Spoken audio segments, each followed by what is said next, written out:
देर पहले इसी मंच से हमने देश के किसानों को पीएम किसान सम्मान निधि की अगली किस्त जारी की है। देश के कोने कोने में किसानों को 18,000 करोड़ रुपए ट्रांसफर हुए हैं। यहां तमिलनाडु के भी लाखों किसानों के खाते में पीएम किसान सम्मान निधि के पैसे पहुंचे हैं। क्यों?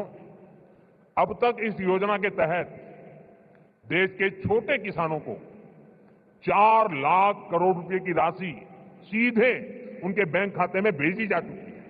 ये राशि किसानों के खेती से जुड़े अनेक कामों को पूरा करने का माध्यम बनी है। मैं इस योजना के लाभार्थी करोड़ों किसान भाई बहनों को बहुत बहुत शुभकामनाएं देता हूं। कृषि की मांग है। बीते कुछ सालों में मांग बढ़ने के कारण खेतों में एग्रीकल्चर से जुड़े कई सेक्टर्स में केमिकल्स का इस्तेमाल तेजी से बढ़ा है। फार्मिंग की कॉस्ट पर हर साल वो बढ़ती ही जा रही है। इसका सॉल्यूशन क्रॉप डाइवर्सिफिकेशन और नेचुरल फार्मिंग से ही संभव है। सरकार ने national mission on natural farming की शुरुआत की थी। इससे लाखों किसान जुड़ चुके हैं। नंबर ये हमने कहीं से इंपोर्ट नहीं किया है, यानी हमारी ट्रेडिशन से जन्मा है। हमारे पूर्वजों ने तपस्या करके इसको तैयार किया है और ये हमारे पर्यावरण के अनुकूल है। किसान हित हमारे लिए सर्वोपरि है, किसान हित हमारे लिए सर्वोपरि है और इसलिए किसानों के कल्याण की एक नहीं अनेकों योजना। लेकिन आज बधाई दूंगा, 25 साल छत्तीसगढ़ को जन्मे 25 बरस पूरे हो गए। अटल जी याद आते हैं, उनके चरणों में बारंबार प्रणाम, जिनने छत्तीसगढ़ बनाने का काम किया।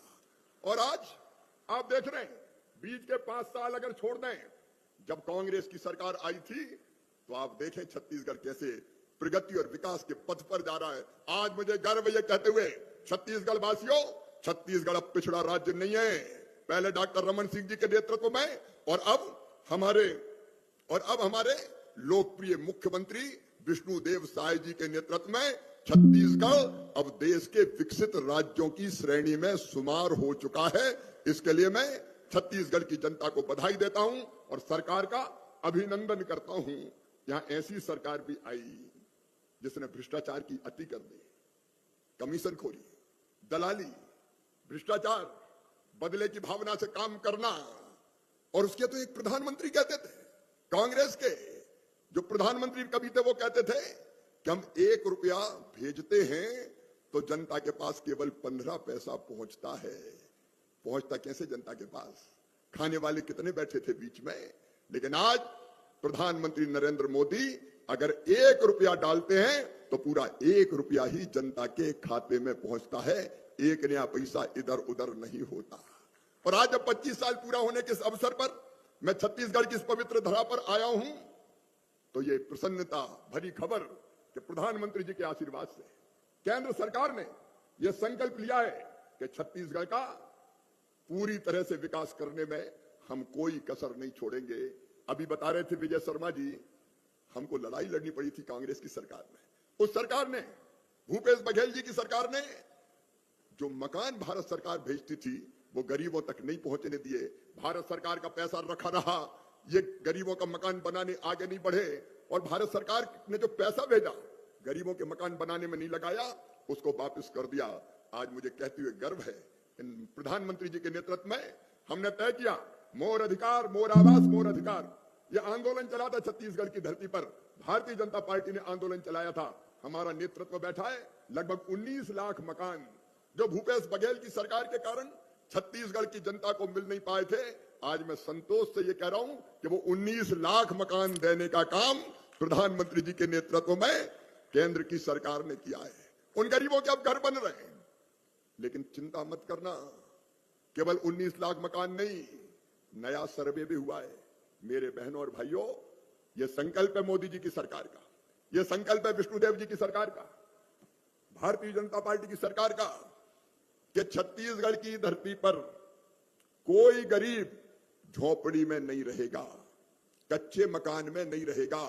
सबको पक्का मकान बनाने के पैसे दिए जाएंगे। आप बताओ, सबका पक्का मकान बनना चाहिए कि नहीं? जरा जोर से बोल के बताएं, बनना चाहिए कि नहीं? तो ऐसे कौन कौन है जो कच्चे घरों में रहते हैं? हाथ उठाएं जरा। वो भाई बहन जो कच्चे घर में रहते हैं वो हाथ उठाएं। अभी कहीं कहीं हाथ उठ रहे हैं। मैंने जो सर्वे कराया केंद्र सरकार ने, विजय यहां बैठे हुए हैं, आदरणीय विष्णुदेव जी, लगभग 31 लाख नाम और सर्वे में ऐसे आए हैं छत्तीसगढ़ के जिनके पास पक्के मकान नहीं है। आप एक बार वेरिफिकेशन का काम पूरा कर लीजिए। जैसे ही वेरिफिकेशन का काम पूरा होगा, जो कच्चे मकान में रहते हैं उनको पक्के मकान बनाने के लिए पैसा देने का काम शुरू कर दिया जाएगा। बोलिए छत्तीसगढ़ महतारी की। यह सरकार किस लिए है? केवल सत्ता के अहंकार में डूबने के लिए नहीं है, जनता की जिंदगी बदलने के लिए भारतीय जनता पार्टी की सरकार है, मोदी जी की सरकार है, विष्णुदेव जी की सरकार है। हम कच्चे मकान की जगह पक्के घर भी बनाएंगे। और मेरे गांव में रहने वाले भाइयों और बहनों, नक्सलवाद के आतंक के कारण कई वर्षों तक कई गरीब मकान नहीं बना पाए थे। और तब आदरणीय मुख्यमंत्री जी ने, उप मुख्यमंत्री जी ने यह कहा था कि अतिरिक्त मकान अगर कुछ और मिल जाए तो नक्सल प्रभावित इलाके में हम गरीबों के मकान बना दें। आपने 15,000 मकान का कहा था, वो 15,000 मकान नक्सलवाद प्रभावित इलाके में दे दिए गए हैं। और भी कोई रह गए हो तो आप चिंता मत करना, भारतीय जनता पार्टी की सरकार है, एक एक गरीब को मकान बनाने के लिए पैसा दिया जाएगा। और सड़कें, छत्तीसगढ़ की धरती पर कई गांव ऐसे थे जहां पक्की सड़कें नहीं थी।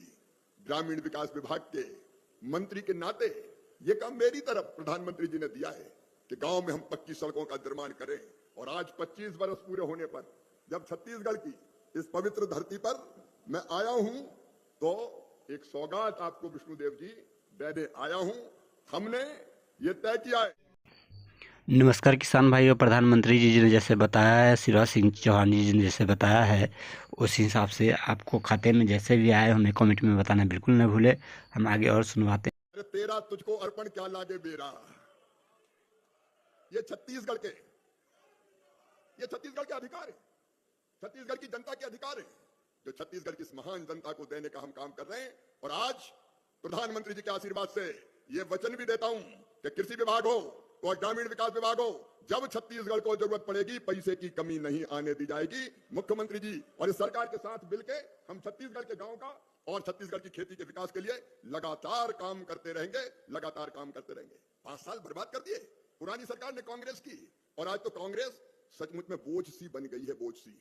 अभी बिहार के चुनाव परिणाम आपने देखे, कांग्रेस राजद के साथ हो गई तो कांग्रेस अब ऐसी बोझ बन गई कि जिसके साथ कांग्रेस हो जाती है वो ही डूब जाता है। हम तो डूबे हैं सनम, तुमको भी ले डूबेंगे। जहां जहां राहुल भैया गए वहां वहां बंटा ढार। और मुद्दे भी क्या उठाते? जनता के मुद्दे नहीं उठाते। उनको मकानों से मतलब नहीं है, उनको गरीबों से के राशन से मतलब नहीं है, उनको गांव की सड़कों से मतलब नहीं है, उनको खेती के विकास से मतलब नहीं है। राहुल गांधी मुद्दा ले आए SIR, वोटर लिस्ट, SIR, नारे लगाए वोट चोर गद्दी छोड़, मां को अपमानित करने का काम किया तो बिहार ने ऐसा तमाचा मारा कि अब सांस भी नहीं ले पा रहे, उठ ही नहीं पा रहे। ये कोई मुद्दा था SIR?